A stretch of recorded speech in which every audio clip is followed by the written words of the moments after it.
अस्सलाम वालेकुम व्यूअर्स।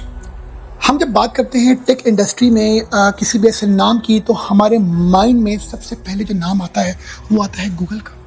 क्यों? क्योंकि गूगल की बहुत सी ऐसी सर्विसेज हैं जिनको कहीं ना कहीं मेजॉरिटी ऑफ पीपल यूज़ करते हैं, जिसमें जीमेल है, यूट्यूब है, गूगल डॉक्स है, गूगल मैप्स है। इन सब सक्सेसफुल प्रोडक्ट सर्विसेज को तो हम जानते हैं, मगर हम इनके फेलियर्स को नहीं जानते। हम उन प्रोडक्ट्स को नहीं जानते जो अनसक्सेसफुल हुई, जिनको फेलियर का सामना करना पड़ा, जिनको गूगल ने क्लोज किया।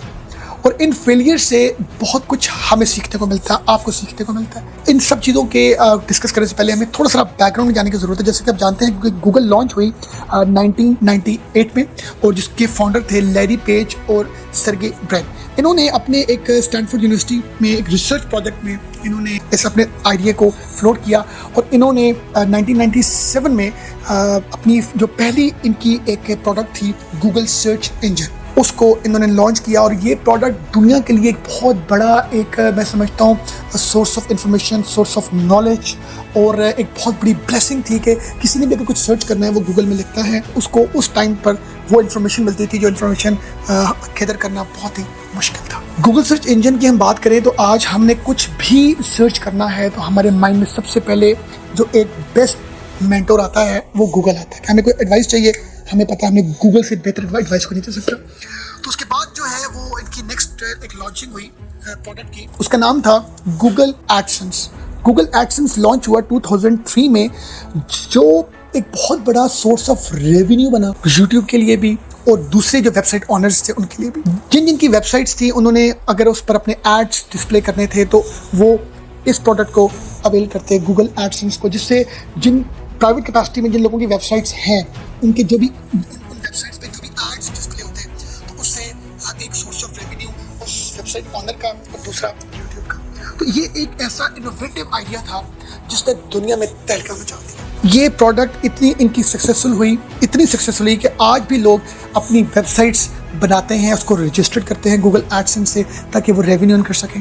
उसके बाद 2004 में जीमेल लॉन्च हुआ। जब जीमेल लॉन्च हुआ तो उसने तो दुनिया का नक्शा ही बदल दिया।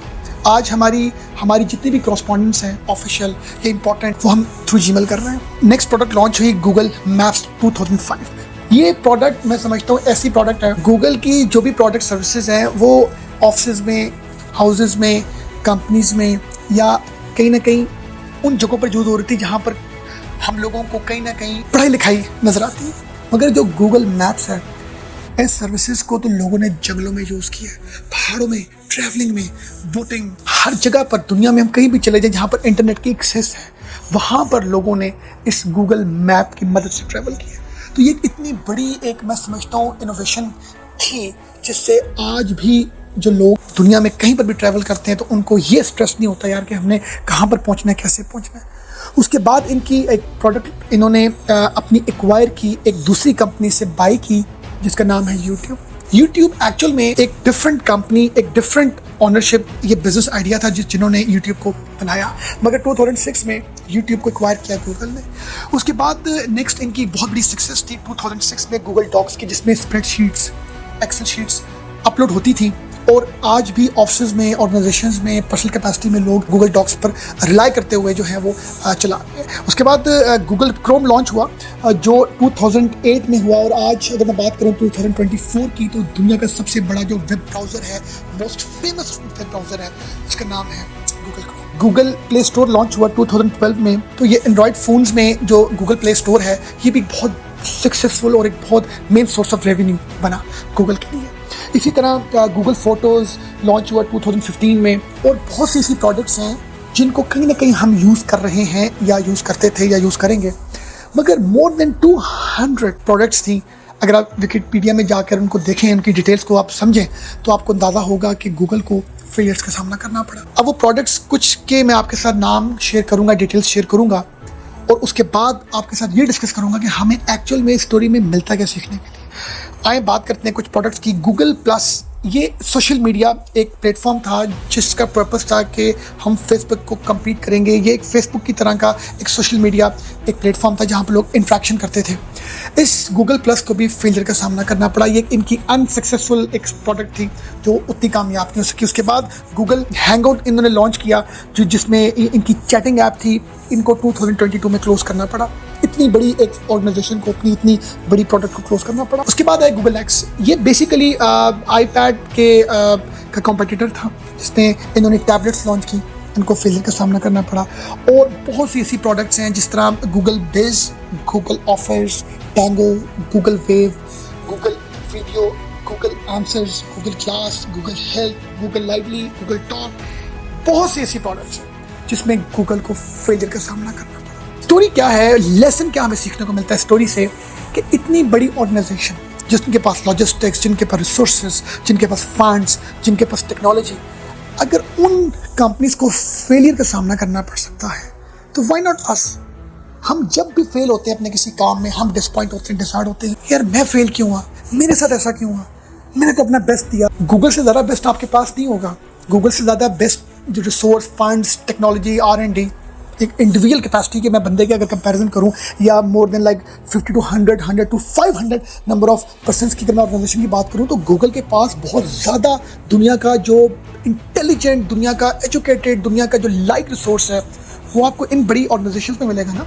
तो अगर इतनी बड़ी एक कंपनी को अगर फेलियर का सामना करना पड़ सकता है तो why not you, why not me. तो हमें अगर लाइफ में कभी फेलियर का सामना करना पड़ता है अपने किसी काम में, तो हमें डिसाइड होने की ज़रूरत नहीं है, हमें ये सोचने की ज़रूरत नहीं है या इस चीज़ से परेशान होने की ज़रूरत नहीं है, नहीं यार मेरे साथ ऐसा क्यों हुआ, मैंने तो अपना बेस्ट किया, मैंने तो बड़ी अच्छा, बहुत अच्छे तरीके से इसको मैनेज किया, मैंने बहुत स्मार्टली इन सब चीज़ों को जो है वो टेक ओवर किया। भाई उनसे ज़्यादा स्मार्टली आप चीज़ों को टेकअप नहीं कर सकते, उनसे ज़्यादा आप, उनसे बेहतर आपकी एग्जीक्यूशन एक small to medium scale organisation की नहीं हो सकती। तो मगर अगर वो फेल हो सकते हैं तो कहीं ना कहीं आपको ये चीज़ पर मेंटली प्रिपेयर होना पड़ेगा। और अगर आप कुछ भी ज़िंदगी में स्टार्ट करते हैं तो आप इस चीज़ के लिए प्रिपेयर रहे कि आपको बहुत से चैलेंजेस का सामना करना पड़ेगा, बहुत से फेलियर्स का सामना करना पड़ेगा, बहुत सा आप पर हार्ड टाइम आएगा। लेसन नंबर 2 ये भी आपको मिलता है कि गूगल ने अपनी 8 to 10 प्रोडक्ट्स जो दुनिया में हर जगह पर यूज़ की जाती हैं, जो बहुत सक्सेसफुल हैं, तो गूगल को तो चाहिए था उन्हीं प्रोडक्ट्स के ऊपर रिलाई करते हुए, क्या ज़रूरत थी मोर देन 200 प्रोडक्ट्स लॉन्च करने की, क्या ज़रूरत थी, कोई ज़रूरत नहीं थी। फेल हो गई, 1 2 3 4 में फेल हुए, उनको चाहिए था उसको स्टॉप कर देते, फुल स्टॉप लगाते। गूगल का जो रेवेन्यू है 2023 की मैं बात करूँ अगर आपसे, तो वो $307.4 बिलियन है 2023 की अगर मैं बात करूँ। तो उनको तो चाहिए था अपना जीमेल, अपना AdSense, Google map, Google photos, इन्हीं पर वो रिलाई करते हुए कहते बस फुल स्टॉप है, हमें क्या जरूरत पड़ी है मजीद से मजीद प्रोडक्ट लॉन्च करने की, मजीद से मजीद फेलियर फेस करने की। वो लगे रहे और आज भी अपनी प्रोडक्ट को, अपनी क्वालिटी सर्विस को, अपनी क्वालिटी एश्योरेंस को, अपनी ओवरऑल सब चीज़ों को बेहतर करने के हवाले से वो लगे हुए। इसी तरह हमें भी अपनी पर्सनल कैपेसिटी में कोशिश करनी चाहिए कि हम जो भी काम कर रहे हैं हम उसको इम्प्रूव कर सकें, उसको बेहतर कर सकें, उसको हम मॉडिफाई कर सकें, उसको हम उसकी बेहतर इंस्ट्रक्शन कर सकें, ताकि हमें फेलियर का सामना न करना पड़े, हम आगे ग्रो कर सकें। तो ये लेसन नंबर 2 है हम लोगों के लिए। लेसन नंबर 3 ये है कि डिसहार्ट नहीं होना चाहिए हमें ज़िंदगी में, कभी डिसहार्ट नहीं होना चाहिए। फेलियर्स जो है वो ज़िंदगी का हिस्सा है। फेलियर्स उन्हीं लोगों को फेस करने पड़ते हैं जो लोग जिंदा होते हैं। और जब आप जिंदा होते हैं ना, तो फेलियर्स मैं समझता हूँ कि ये आपकी ज़िंदगी में ना, ये आपके साथी है जिसका सामना आपको किसी न किसी मोड़ पर करना ही पड़ेगा। इस चीज़ के लिए प्रिपेयर रहें, इस चीज़ के सोल्यूशन की तरफ काम करें, इस चीज़ को रिजॉल्व करने पर अपनी एनर्जीज कंज्यूम करें, ना कि डिसहार्ट होकर आप ये सोचना शुरू हो जाए कि यार मेरे साथ ऐसा क्यों हुआ। बाकी अपना ख्याल रखिएगा। Thank you very much for watching us.